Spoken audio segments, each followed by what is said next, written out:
Vote প্রচারের শেষ দিনে বড়নগর বঙ্গলক্ষ্মীর মোড় থেকে আলমবাজার পর্যন্ত ঘাটা লোকসভা কেন্দ্রের তৃণমূল প্রার্থী দেবকে নিয়ে প্রচার করলেন দমদম লোকসভা কেন্দ্রের বিদায়ী সাংসদ সৌগত রায় এবং বড়নগর উপনির্বাচনে তৃণমূল কংগ্রেসের প্রার্থী সায়ন্তিকা বন্দ্যোপাধ্যায়।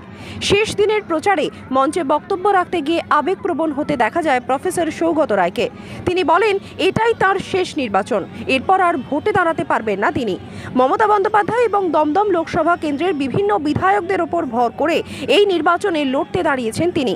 কে কি বলল তাতে কি আসে যায়, সব ভোট তৃণমূলের, এমনটাই মন্তব্য করতে দেখা যায় তাকে। আপনি আপনার বয়স হতে পারে, আপনি তো এখনো সক্রিয় আছেন, আপনার মাথা কাজ করছে, আপনাকেই দাঁড়াতে হবে। আমি শুধুমাত্র মমতা ব্যানার্জির কথায় দাঁড়িয়েছি আর আমার এমএলএদের ওপর ভিত্তি করে দাঁড়িয়েছি। আমি আর নির্বাচনে দাঁড়াতে পারবো না।